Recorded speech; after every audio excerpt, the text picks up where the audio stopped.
help us delve deeper into this particular bill. Waziri, welcome to the program. And a big shout out to our audience here at the Chandari Auditorium at the University of Nairobi. Thank you very much for joining us on this very special town hall. And for our audience at home, you're viewing us on TV47, our digital audience, tupateni Twitter, Instagram, TikTok live, only on TV47 Digital. My name is Brian Furaha. And I am Sheila Chelangat, but we are not alone. Of course, on the other side, my colleagues Andrine Kilemi and Josh Onsare are standing by. Andrine, Josh, what do we expect from you on that side? Twahib Sheila, mengi yamezungumzwa. Mswada wa fedha mwaka 2026 umewachangamsha wengi na pia umeweza kuchanganya waliomo na wasiokuwemo. Kwa kifupi, tuangazie humu nchini Wakenya wengi ambao wanatumia rununu za kisasa. Hivi sasa ushinda mtandaoni, lakini kuna mapendekezo ambayo yamewekwa hapa na pale ambayo huenda yakawakwaza. Tunaye Waziri wa Fedha John Mbadi amekaa kitako tisti kabisa kuyajibu maswali yote ambayo yatatoka katika hadhira hii. Kwa jumla, hivi sasa tunayaangazia kwa kina zaidi. Andrine? Naam Joash, mtazamaji, unajua kwamba una hadi tarehe 25 Mei mwezi huu kuwasilisha maoni yako kuhusu mapendekezo ambayo yatakuwa yakitekelezwa kuanzia Julai mosi. Na hoja kubwa zaidi mitandaoni na mitaani ni kuhusiana na swala la mitumba. Je, serikali inapanga kubana sekta hii hadi kufifia? Swali hilo mtazamaji, tutakuwa tunalielekeza kwake Waziri wa Hazina ya Kitaifa John Mbadi, ambaye tayari amejaajaa mjengoni. Atakuwa analijibu muda mfupi ujao. Jina langu ni Andrine Kilemi. Wanakwetu wananiita Josh Onsare. Tuko tayari kabisa kukujuza. Sheila Chelangat, kazi kwako.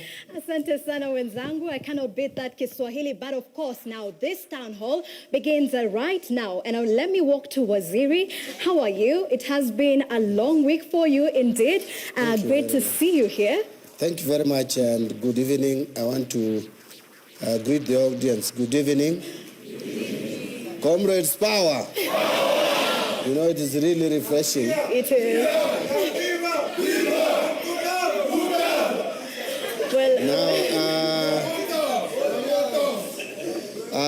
It is really refreshing to be back here. Yes.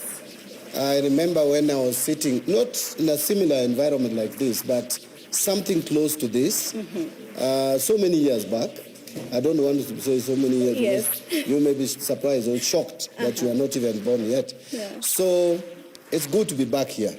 And in a different capacity now to deal with the different issues. All right. Then it was student issues, cracking the books. Yes, of course. Yes. And Waziri, before we even go to, the ushuru, the tax, the finance bill 2026, Yes. let me tell you something. Me, I am heartbroken. Jana Arsenal won the Premier League. I don't know, where do you stand? Where do you stand in this? Why do you want to spoil my evening? I thought that is something you have forgotten because I'm in the same boat. You're in the same boat. Yes. And a little... But anyway, congratulations to Arsenal. I mean, you have suffered enough. Yeah.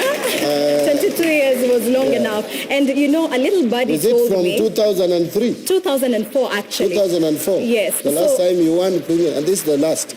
You will never win it again. Yeah, so. And a little birdie told me that you had told someone you'd give them 30,000 or more. Actually, I wanted to play. So Melipa Deni. No, I will pay that. You will pay that. Yes, I made was that a bet? Yes. It was a bet. Yeah. So okay. So maybe he keeps his word, and tonight we want to hear from him on everything about the Finance Bill 2026. But first, I want to pass you over to Andrine Kilemi, who has the latest at this hour of what is happening in the country. And I just want, let's see if she is ready. But before that, Waziri, this week was a hot one. And so in terms of, even the fuel protests that we did see across the country, how far are the deliberations coming on? Thank you very much. And you'll forgive me, my voice is not the best. I've been under the weather a little bit. But now, coming back to your question, this was a very eventful week, very unfortunate that we saw what we saw, not about the demonstration, not about the strike, but about the events that led after the strike was announced. But I will tell you that, yes, we have taken some action to sit down and dialogue with matatu operators and those who are operating in this space. It is not deniable that the prices of fuel have gone up exponentially, unbelievable. But again, we need to really be sober a little bit and understand what led us to where we are. And that's, I think, the conversation that we are missing. We need to give dialogue a chance to sit down, discuss, and see what best we can do out of this crisis. Because indeed it is a crisis. Yes, it is indeed a crisis. And I love you saying that, it is with no doubt that the prices have risen. But you're on record that, before you joined this particular government as the CS, of saying that, a hike would cause, the cost of living to go high. So everyone is wondering, you came onto this other side, and so why the sudden change of tune, even when we are recording high prices of fuel across the East African region? I haven't changed any tune at all. I am still the same John Mbadi who was in Parliament, who was even before Parliament was agitating for good governance. I still believe in good governance, and we demand for good governance. What is different is that I think since the world was created, there is no time that Strait of Hormuz has ever been blocked. This is the first time that space, it's a narrow corridor, but that is where 20% of world's oil comes from, or comes through. Further, for Africa, the bulk of the petroleum products that we consume, the fuel that we use, come through that Strait of Hormuz. And so any challenge to that corridor affects our prices automatically. And I will tell you for a fact that now, oil marketing companies that use or have been supplying us with oil have to source for oil elsewhere, far places, not where they were the traditional sources. And that is why you'll find that on 28th of February, 2026, when Trump announced that the war had begun with Iran, the price per metric ton of diesel was $642. Today, it is at 1,120 US dollars per metric ton. That is over 80% increase in what they call the Platts price or index price of oil or of fuel. Now that automatically builds into the price at the local stage. So that is what has hit us hard. And I will tell you, some countries, it is not even about the price. It's not even about the cost. In some countries, it is about availability. There are countries that cannot even access. In fact, some countries have advised their citizens to be working from home to save on fuel. There are countries where they ration. That has not hit Kenya. At least for now, we have, because of the programs and the plans that we had, at least we have availability of fuel. We have guaranteed availability of fuel. Now, what is the challenge is the price. And the only way to deal with price of fuel in Kenya is two things. Number one, the price of fuel is determined. There is an international way of calculating the price of fuel. The only thing you can do is to subsidize as a country.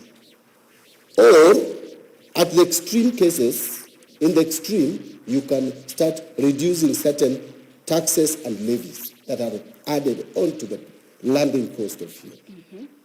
Now, what have we done as a government? In terms of subsidy, we have done the best that we could. Because before this crisis, we had 17 billion that we had built into the fund, stabilization fund. Yeah. Out of that, it was 16.7 thereabout.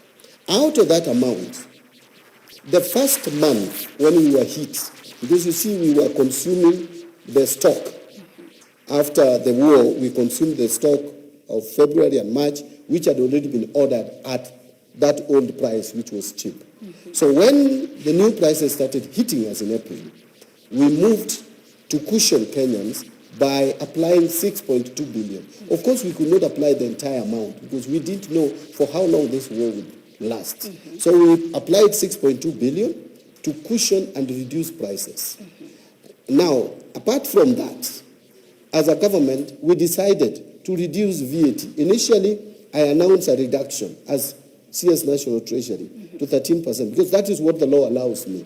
But the president realized that we needed to go a step further and now proposed that we go all the way to 8%. That I could not do because the law only allows the CS to do up to 25% of the rate, which could have not taken us below 12%. So Parliament was called upon to apply their responsibility and reduce value-added tax from 16% to 8%. Yes. Of course, with consequences, and I'll come back to that later. Now, come the month of May, the prices even shot higher in the international stage, beyond even what we had anticipated in the month of April. So what did we do? We again applied, because now we were remaining with just about close to 11 billion in that kitty. We applied another 5 billion as because we still have another 1 month, or at least another one round, another one cycle of price announcement. Yes. So we applied another 5 billion. That 5 billion that we applied, we specifically targeted diesel because diesel is the most consumed in our economy. So we applied 4.5 billion to diesel, to cushion, to subsidize it. 500 to kerosene. And petrol we did not even subsidize. Now, what happened is that after doing that, still the prices had to go up because the subsidy was not enough. It was not enough. It was not enough. Yes, but now, so let me cut you short. just maybe give me a minute. So after the discussion that we had with the Matatu, the representatives of the Matatu sector, and all the discussion we had on Monday and Tuesday, we then agreed that the remaining 5 billion that is in the kitty, we could use again another 2.7 billion to cushion further diesel. That is why you had the announcement that was made yesterday. So the government is doing everything that we can to make sure that the prices of petroleum products or fuel comes down so that we cushion, not Kenyans, to cushion our economy. Because rising prices means rising inflation. All right. And, we now have a period of 1 week before the Matatu owners decide to go back to the streets or not, depending on the deliberations that you're having. And people are wondering, on Monday you said the fuel prices will remain unchanged until the next pricing cycle. Yes. Now we're looking at 1 week. Can you make it make sense? What are we really looking at? Can the prices change? First of all, there are concerns of these players in this industry beyond the pricing. One of the issues they have is the issue of adulteration.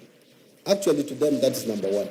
Because when you leave the kerosene prices way behind diesel prices, then you run the risk of adulterating fuel. And that would have a knock effect on their engines. And that is their biggest concern.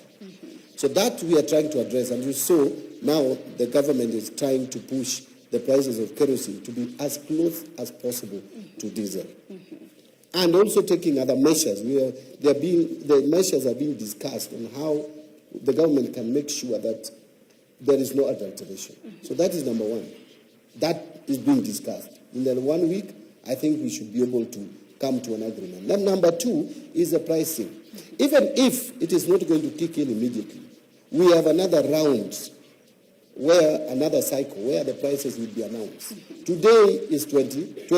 Tomorrow is 21st. The next announcement will be on 14th. So we are discussing not with just solution for today. It is solution for today, tomorrow, and the days to come. All right.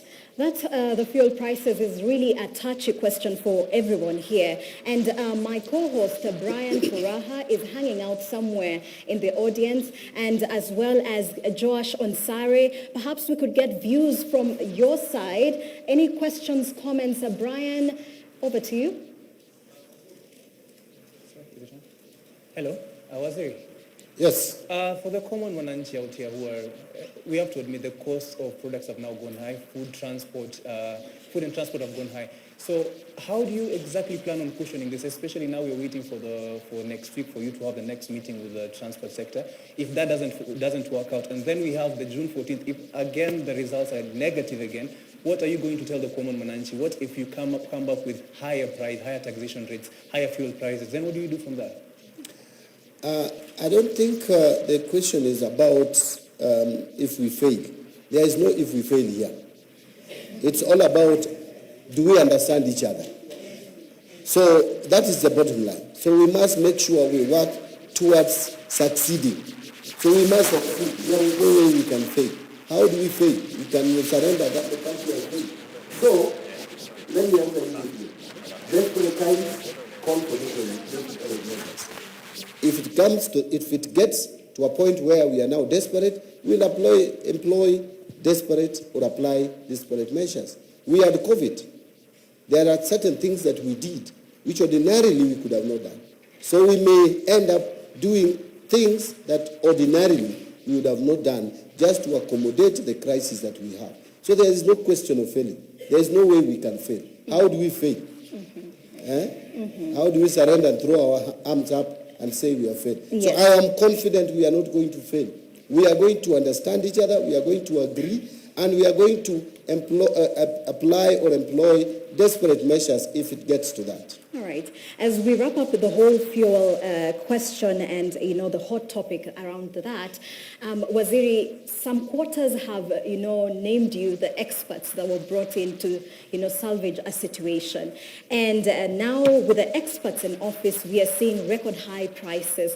Is it that you're giving bad advice, or is it that you're giving good advice that's just not being taken in? Which you make me really laugh.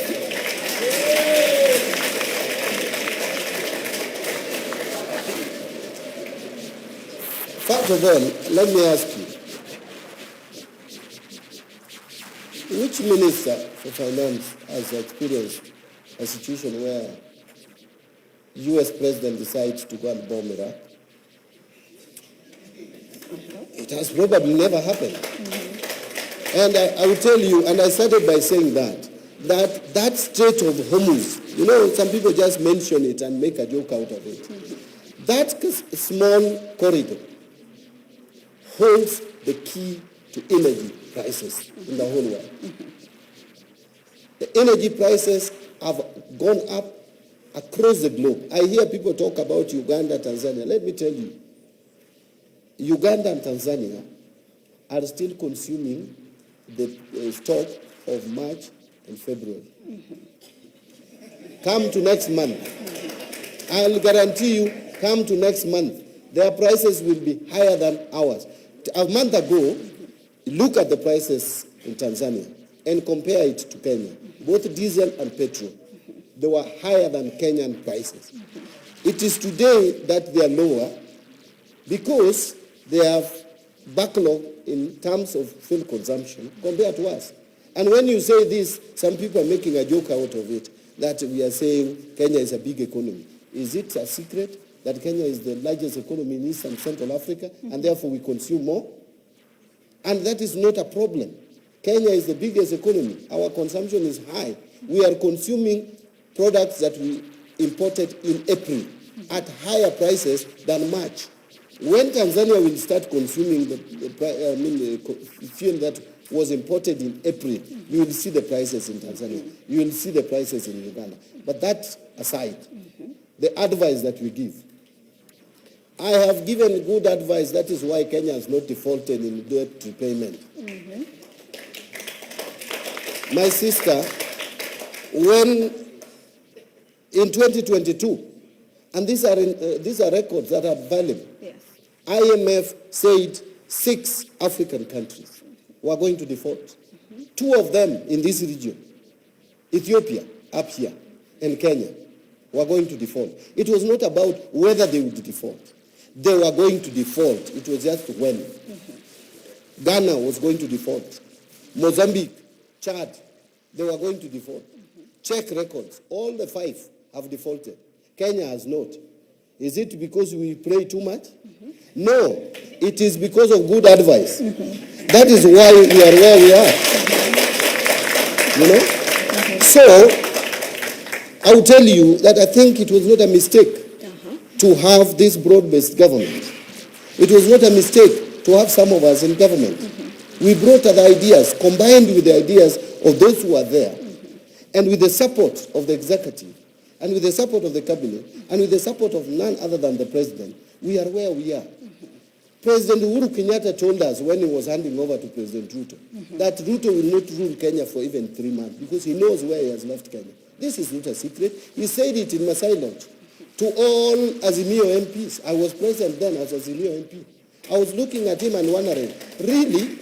And you are campaigning for Raila to be president and you are telling us that the next president is going to fail in 3 months because you know where you have left the country. But he was right.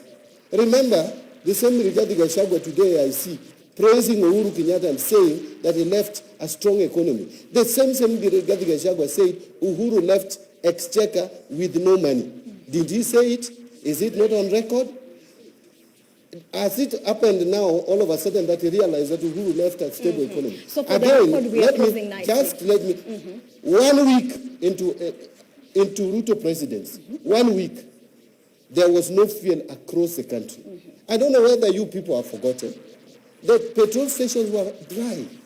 Ruto had to think quickly to come up with this G2G. Why did that happen? Do you know why there was no fuel? There was no fuel because there were no forex exchange. Forex. There were no dollars in this country. And you cannot import fuel in Kenya shilling. Fuel is not something you buy from Kisumu.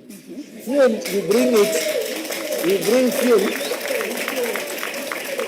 Fuel is brought from Middle East, it is brought from India, it's brought from outside. And for you to buy, don't think India, they will take your Kenya shilling. They take US dollars at the bare minimum. Now, there were no dollars in the banks. Dollars were being rationed. Have you forgotten? To the extent that $1 now rose all the way to 160 Kenya shilling to the dollar. Because of an economy that Ruto inherited.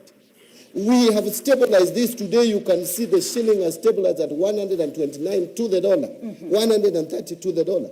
And then someone comes up and starts saying that the experts have not done much work, that Ruto has not done much work. Yes, we could do more, but we have done a lot. All right.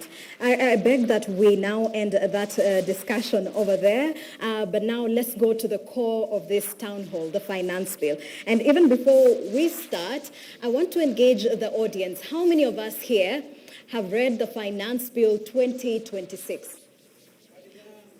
Yes? Yes? Yes? All right, that is interesting. But when you look at it, public participation. All right, calm down. But then we look at it, in terms of public participation is going on. Public participation. All right, I beg that, we do respect the House rules that we set earlier on. We will respect each other and we will not heckle. Thank you so much. So now let's look at it. Public participation is ongoing, Bwana Waziri. And this finance bill, of course, has a lot of legal jargon that the common mwananchi cannot understand. So as you address the Kenyans today in this town hall, perhaps give us a summary. Break it down for us. Make it simple. Let's understand. What are the highlights and how different is it from the Finance Bill 2025? Thank you very much. First of all, when I got into this position, I made a promise to the people of Kenya that we will be as transparent, open as possible, especially on issues finance bill, because I was coming into office when finance bill had just caused instability in the country. That is finance bill of 2024. And we lost it for the first time in the history of this country. And I think we, from the Treasury, have lived to that. We have been more open, transparent. We have communicated to Kenyans from the beginning. And I want us to understand that finance bill is not something that we just create at the Treasury and bring to the people. A lot of this, whatever we put in finance bill, come from Kenyans themselves. There is engagement. We make advertisement and we ask for opinion and views. So Kenyans bring their suggestions, and my team at the National Treasury put together those suggestions. And when the suggestions are put together, then they are given to me, and each and every amendment to the bill, I sign off. And so I own every bit of any provision in that bill. Now, so what have we done?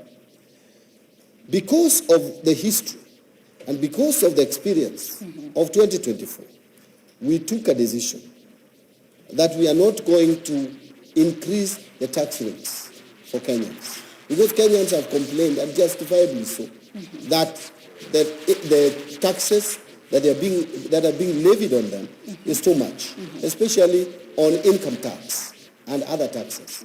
And therefore, if you look at this bill is very remote, if not zero, on any increase in tax rates. It is more on administrative measures. We are more on making tax collection, making efficient tax collection. A lot of Kenyans out there who have more ability than those who are paying taxes are not paying taxes. So we are looking for those ones. Yes. We are looking in a way, we are working on how to broaden the tax base.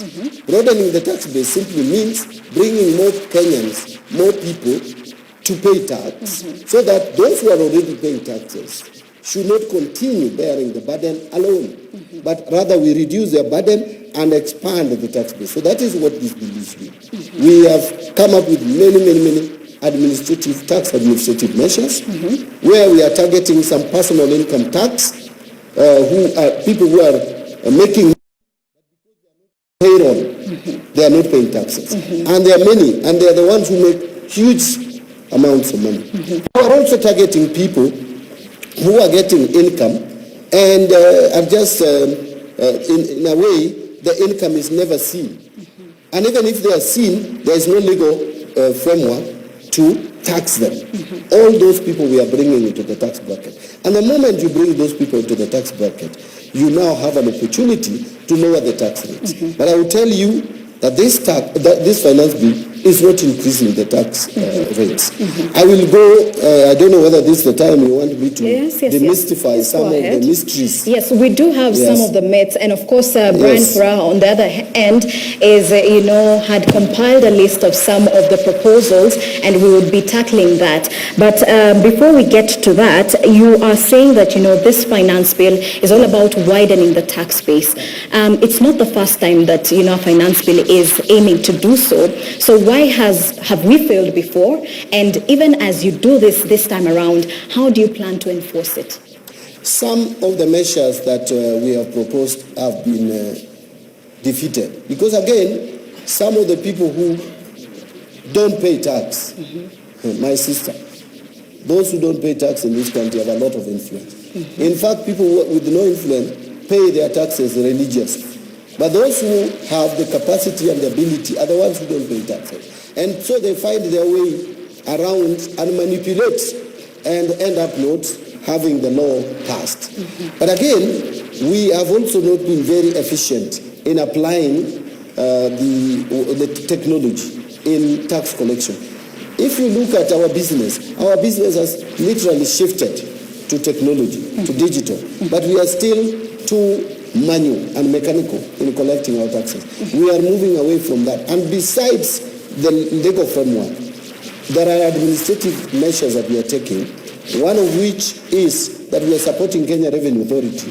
I just gave them close to 20 billion, 19 billion in the supplementary budget that was passed the other day, to improve their systems and digitize their operations, so that all these good laws that we are passing find somewhere to sit in terms of administrative implementation and delivery. So that is where the missing link has been. And I'm sure with these amendments that we are proposing and the administrative measures that we have taken, we are going to enhance revenue collection and broaden the tax base, and in the process reduce the burden on Kenyans who are already religiously paying their taxes. So for the sake of those watching, how much are you targeting to collect?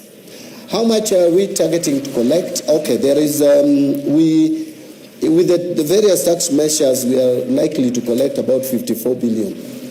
But there are also other measures like tax amnesty, which we are likely to bring in. The tax amnesty is likely to give us additional 30 billion. Why are we giving tax amnesty? There are so many cases that were pending at the tribunal, which have been determined, and so in our favor. And since they have been determined in our favor, we thought that these are Kenyans, these are business people, these are people with liquidity challenges. We give them this amnesty. They don't pay interest and penalties on the taxes that have been determined. They just pay the principal sum. So we are allowing them to do that, and we intend to collect about 30 billion at most, at least, from that. And then there is the personal income tax. Apple, we have enough space, even to collect 400 billion. But we are being conservative and saying for 26-27, we can collect an additional 100 billion shilling. This personal income tax, what is it about? If you look at the structure of our economy, those who are in formal payroll employments compared to those who are making revenue from their businesses and other professional lines, the number is almost 50-50. But personal income tax from that space is only 50 billion. For those who are in the payroll and employed, it's 600 billion. Yes. That mismatch is caused by your dentist who is not paying tax after taking a lot of money from you, the accountant who is preparing books and is not paying tax, and there are many. I'm talking about these self-employed people. All right. These are the people we are going for. Plus, rental income tax. We are only collecting 17 billion. And people have houses all over the country, buildings, and they are taking rent. But we are only asking for 7.5%, and they are not paying. So those are the people we are going for. We want them to pay their share, fair share of tax. But maybe, Waziri, you're trying to raise money from people who are already overtaxed.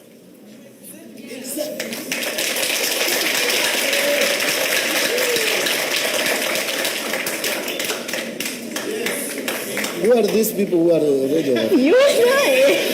Now, maybe I need to come back again so that you understand me. Yes. Let me tell you, the people who Can you give us that point? Let's take a short commercial break first as Waziri ponders on that particular question. We want to hear what your comments are, so send in your comments at this particular point. And for our audience here at UON, please start writing those questions. Tunataka kuwasikia. So stay with us. We'll be back in a moment.